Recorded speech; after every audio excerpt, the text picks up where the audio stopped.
Vaca Muerta, una realidad se llama este panel y se refiere a los éxitos que han tenido todas las empresas justamente a nivel de aumento de producción. Así que arranquemos con una foto, Katy, si nos puedes dar de cómo está Total hoy en Vaca Muerta y cuáles son los planes que tienen en el futuro. Gracias, Fernando, por la oportunidad de estar acá con ustedes. Siempre un placer estar acá. Tema de Vaca Muerta. Esta mesa redonda que es Vaca Muerta, una realidad muy interesante porque siempre hablamos, es verdad, de potencial, ¿no? Y de hecho, nosotros como compañía internacional lo comparamos con otros activos de Shell que tenemos en Estados Unidos en particular. Y es verdad que Vaca Muerta tiene un potencial enorme y es también una realidad. Si tomamos un poco de altura un segundo para hablar de cifras macro a nivel país, de los 750.000 barriles que se producen en el país en cuanto al petróleo, hay 500.000 que vienen de Neuquén. Y de los 150 millones de metros cúbicos de gas que se producen en el país, hay 100 que vienen de la cuenca neuquina. Así que eso es una realidad y de hecho ayuda a abastecer la demanda interna. Mira que cuando miramos la balanza comercial, 2022 fue muy negativa, la balanza, lo que se gastó a nivel comercial, estamos en 4.500 millones de dólares negativo. 2023 se equilibró y este año 2024 va a ser positivo la balanza comercial entre lo que se gasta en energía y lo que entra, ¿no? Así que en la cuenca neuquina, tenés razón, estamos acá en esta cuenca, es una de nuestras dos patas. Estamos también en la cuenca austral, en Tierra del Fuego. Vamos a tener tiempo de hablar un poco de lo que hacemos también. En la cuenca neuquina desarrollamos varios campos, el más grande de lo cual es Aguada Pichana Este, que ya produce 14 millones de metros cúbicos por día y donde desarrollamos no solamente la producción, sino también proyectos para bajar la huella de carbono de nuestras operaciones. En todos los países donde estamos, buscamos a producir más energía con menos emisiones. ¿Y eso qué quiere decir? Es, bueno, producir entonces más gas, más hidrocarburos o también más electrones y con menos emisiones. De hecho, estamos empezando la electrificación de nuestra planta en Aguada Pichana Este. Eso por el lado más bien neuquino. Bueno, Leopoldo, hablamos de la realidad y del potencial de Vaca Muerta, donde tenemos dos ventanas muy distintas que tienen desafíos diferentes, como es el shale oil y el shale gas. ¿Cómo están administrando esa diferencia de desafíos y qué análisis hacen? Bien, muchas gracias, Fernando, gracias por la invitación. Es un placer estar acá. La verdad que estamos en un momento histórico y gran momento para lo que es la energía en Argentina y sobre todo Vaca Muerta. Lo decía Catherine con todos los números, es que la verdad que es sorprendente. Y si nos vamos al 2030, digamos, podríamos llegar a pensar en 25.000 millones de saldo comercial, con lo cual la verdad que es súper positivo. Yendo a tu pregunta, Fernando, sí, son dos desafíos totalmente distintos. En el caso del petróleo, ambos comparten lo del cuello botella del transporte. En el caso del petróleo, hay que eliminar, digamos, el cuello de botella de transporte. Ya Oldelval está terminando un proyecto muy, muy importante que se va a ir va a llevar la evacuación de la capacidad de evacuación de la cuenca a 750.000 barriles. Eso es muy bueno, esto se va a dar en marzo del 2025. Y después ya se está pensando en dos proyectos más, uno de Oldelval y el otro de YPF de Vaca Muerta Sur a Punta Colorada, que es muy bueno porque diversifica también el punto de exportación. Por el lado de petróleo, entonces, una vez esos proyectos que estarán en el 2027, 2028, ya todo listo, nos podríamos ir a 1,5 millones de barriles día. Entonces ahí es dedicarse a perforar, a producir y a evacuar y a exportar esa producción. En el caso del gas, no solo están los cuellos de botella del transporte, sino que está también el tema de la demanda de largo plazo, la calidad del gas. Vamos a tener más wet gas, vamos a tener más gas asociado al petróleo. Eso implica también trabajar sobre... Es un problema y una oportunidad. Entonces, también está eso. Y después, obviamente, con el volumen local, el volumen regional. Pensá que hoy, como dijo Catherine, local entre 140 a 150 millones de metros cúbicos día. Brasil, el norte de Chile, te puede sumar otros 30 millones de metros cúbicos más. Estamos hablando de 180. Y Vaca Muerta tiene un potencial de 400 millones de metros cúbicos día por 20 años. Entonces, sí o sí, hay que ir a un proyecto de LNG. Entonces, tenés que hacer una planta de LNG y eso implica mucho más tiempo e inversiones. Por eso digo, es una realidad distinta a la del petróleo. Y creo que todo eso igual se puede dar y estoy convencido que se va a lograr para de acá en esta década. Son proyectos muy grandes que necesitan mucho financiamiento y ahí es donde tocamos la puerta de Mariano y le preguntamos cómo está esa chequera. Bueno. ¿Qué necesidades están viendo de la industria más allá de, bueno, tenés todos estos proyectos que mencionaba Leopoldo para exportar GNL, de lo que son los oleoductos, pero imagino que las necesidades son casi ilimitadas de toda la industria cuando te vienen a llamar? Les cuento. Arranco primero agradeciéndoles, ¿no?, que me hayan invitado. Mi objetivo acá, estando con expertos en el panel, es tratar de aportarles de otro lado, desde el lado financiero, ¿no?, de la cuestión, a ver si puedo agregar valor por ese lado. Un poco repasando lo que pasó en el 2024, o sea, ya en este año donde Vaca Muerta es sin duda una realidad, hubieron inversiones por 11.400 millones de dólares, ¿no?, en hidrocarburos a nivel general.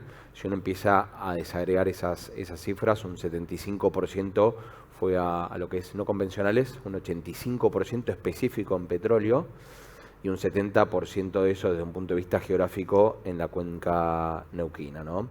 Ahora, uno habla mucho, cuando habla de inversiones, de la parte de exploración y la parte de producción, pero lo que estamos viendo hoy en día, y para empezar a darles un poquito de insight de lo que vemos, ¿no?, con proyectos que están llegando al sector financiero, donde estamos trabajando en alternativa de financiamiento, mucho tiene que ver también hoy en día con la evacuación, ¿no?, yendo un poco a lo que decía Leopoldo.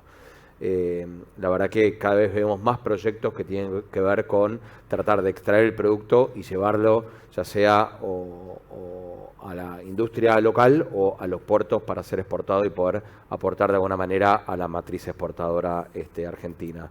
Hablando de exportaciones, en los primeros 7 meses del 2024 se exportaron casi 3.000, un poco más incluso, de 3.000 millones de dólares, cosa que es una cifra muy relevante y todavía más si la comparamos con el año pasado. Es casi 3 veces más de lo exportado del año pasado. Entonces, cuando hablamos de impacto en la macro local, cuando hablamos de impacto en lo que son reservas a nivel país y demás, tiene un impacto, la verdad, que sumamente positivo.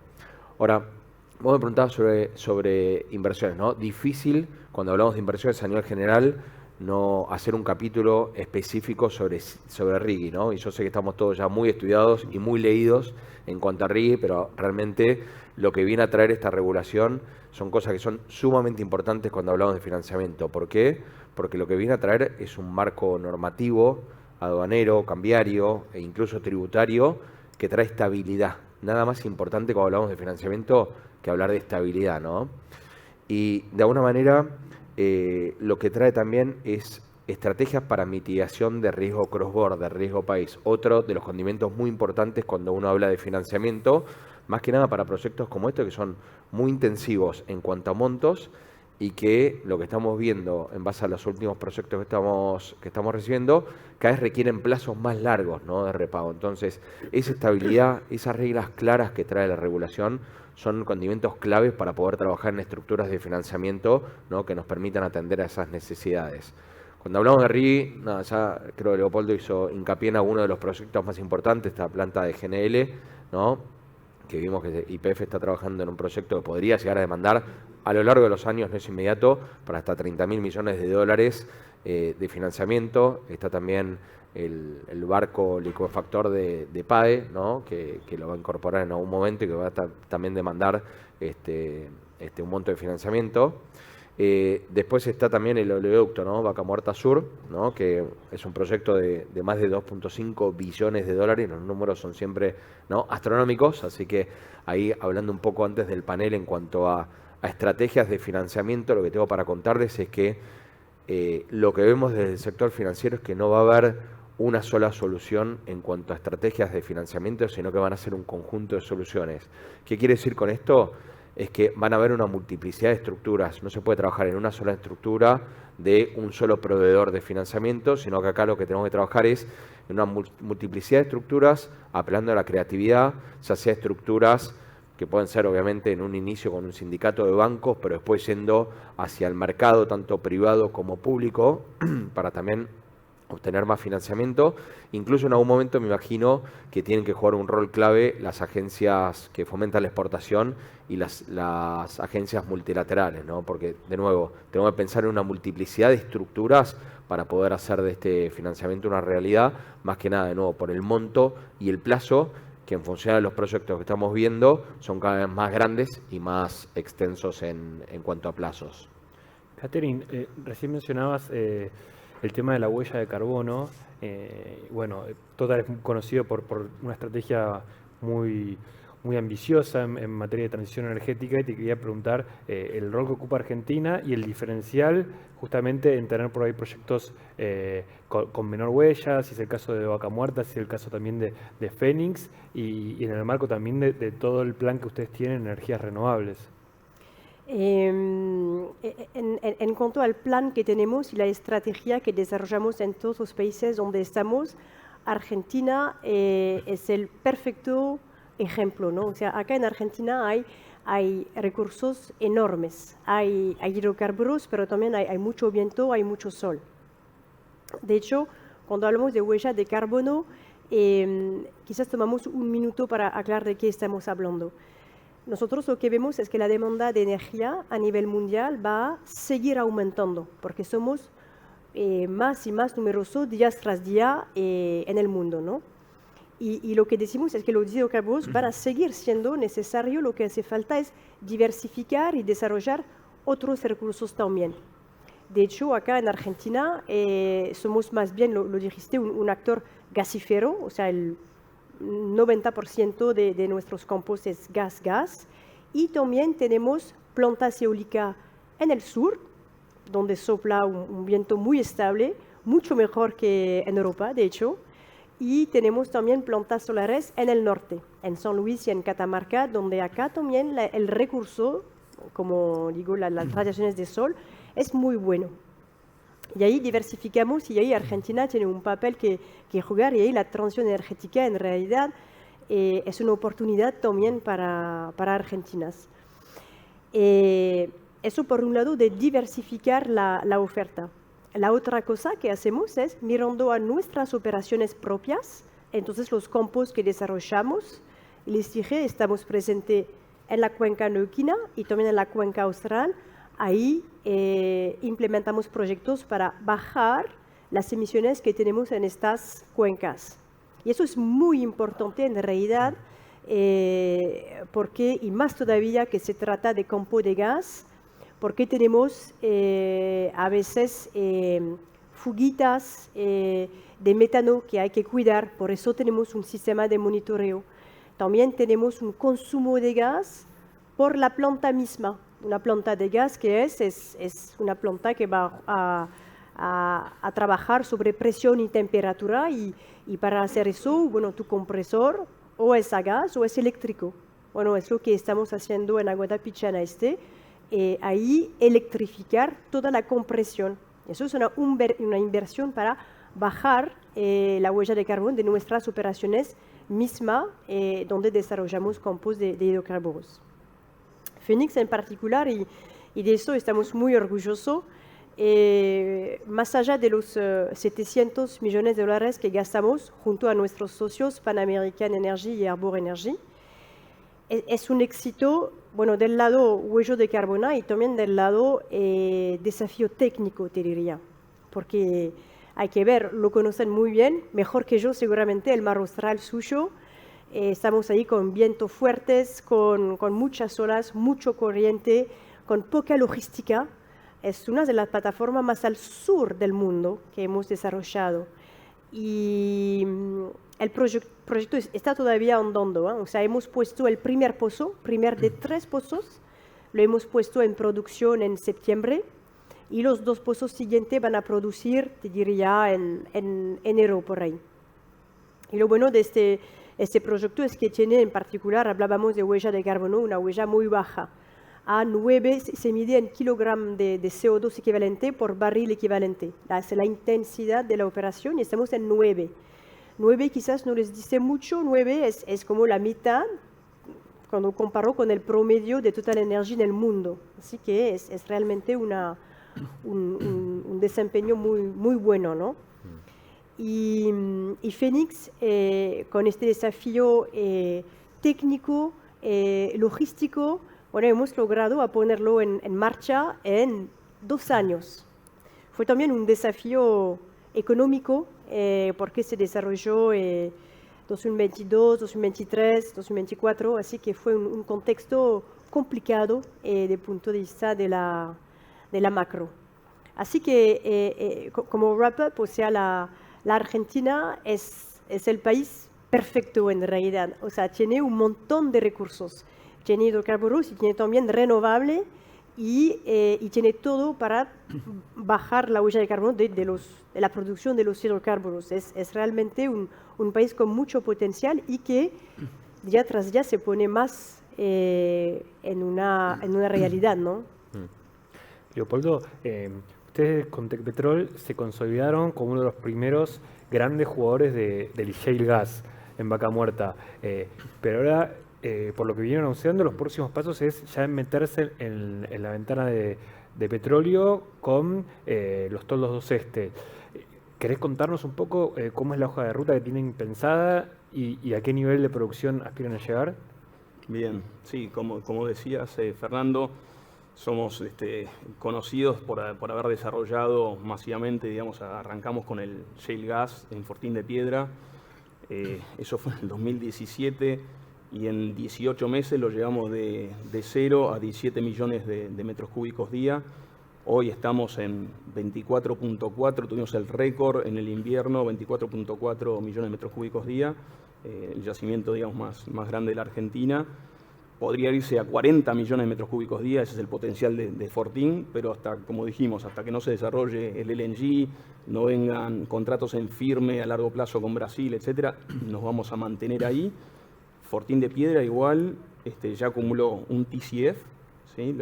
Acumuló más de un TCF en lo que lleva desarrollado y seguimos para mantener esos 24 millones todos los años, 500 millones de dólares por año de inversión. Como dijiste, ahora estamos pasando y poniendo el foco en petróleo. Arrancamos con Puesto Parada, que es un proyecto más chiquito que los toldos. Estamos apuntando para irnos a unos 6.000 barriles a partir de principios del año que viene. Y después la gran apuesta nuestra es en los toldos 2 este. Eso está en el hub norte de Neuquén, está cerca del Rincón de los Sauces. ¿Sí? Ahí está también la escalonada de Total, está el Trapial, está bajo el Choique, bajo el Toro. Son todos bloques que todavía no están desarrollados como todos los bloques de cerca de Anielo. Eso genera desafíos extras, ¿no? por temas de logística, de camino, red de agua.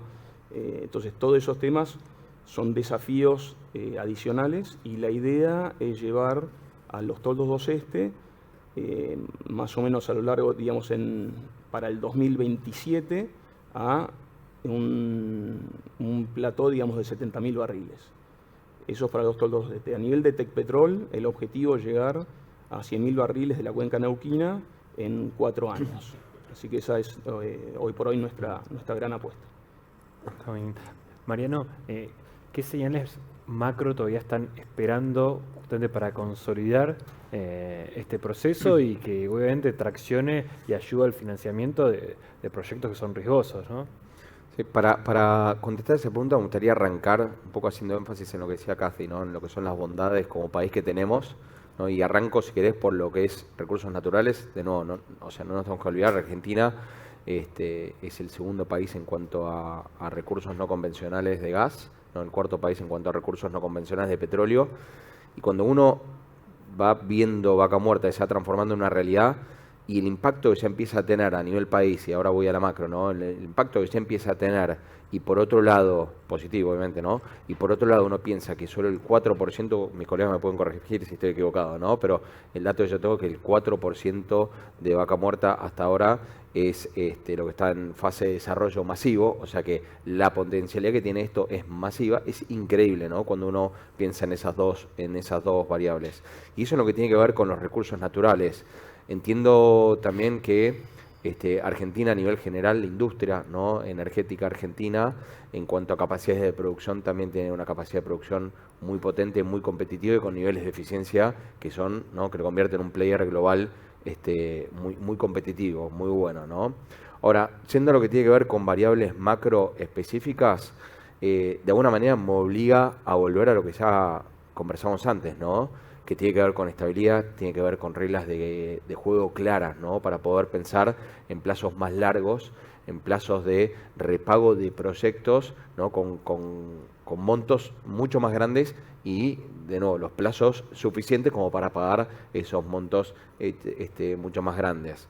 La buena noticia, esto por ahí más a título personal, sin necesariamente meterme en temas políticos, creo que hoy en día Vaca Muerta es una realidad casi que independientemente de lo político, ¿no? O sea, yo creo que cualquier agenda, independientemente de cualquier partido, tiene a Vaca Muerta como una, ¿no?, como una prioridad en cuanto al desarrollo y una necesidad a nivel país hacia adelante. Entonces, eso sin duda alguna, cuando pienso en la macro y la importancia de esta industria, lo pongo del lado netamente positivo.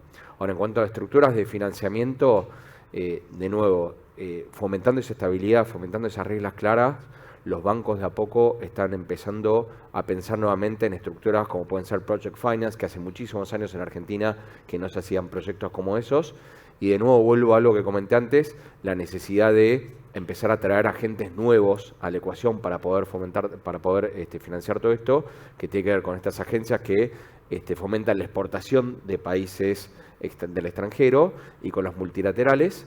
Y la verdad que cada uno jugando su rol. Si vamos a depender pura y exclusivamente del sistema financiero local, no es suficiente. Eso ya es un dato, no es suficiente. Tenemos que empezar a pensar en otros actores.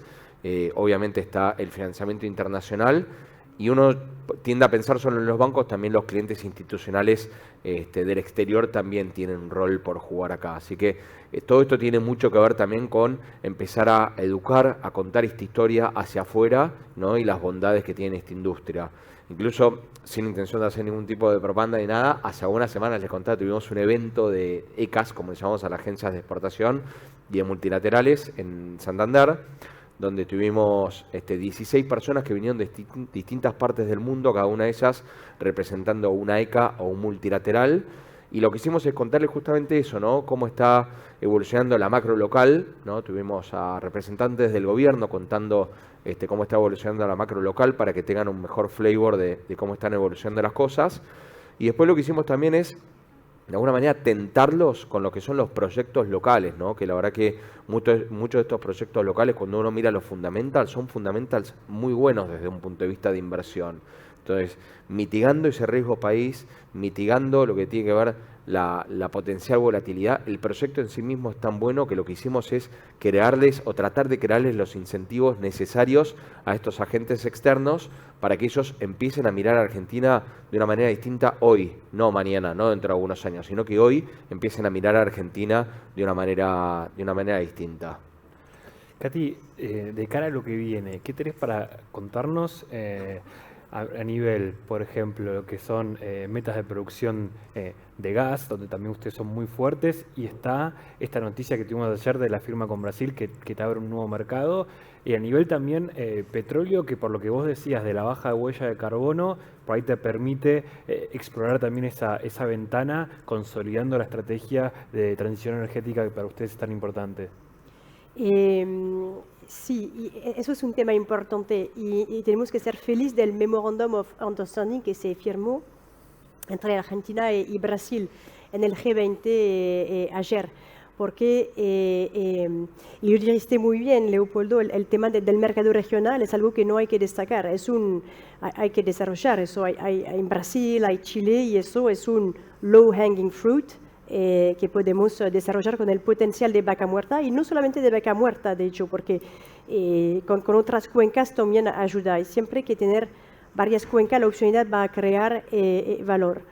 De nuestro lado, tienes razón, somos más bien gasífero, operamos el 25% de la producción de gas del país, entre la cuenca neuquina y la cuenca austral, y estamos, ¿por qué no mirando también a desarrollar, a movernos en la ventana de petróleo, y en particular porque está en línea con los límites que nos hemos puesto en cuanto a huella de carbono, y por supuesto miramos también asuntos económicos, asuntos de estabilidad que destacaste, asuntos técnicos, y eso se alinea, lo que hace que en realidad todo puede cambiar y nos podemos mover también a la ventana, ¿por qué no?, ahí del más bien líquido. Es algo que estamos mirando estos días.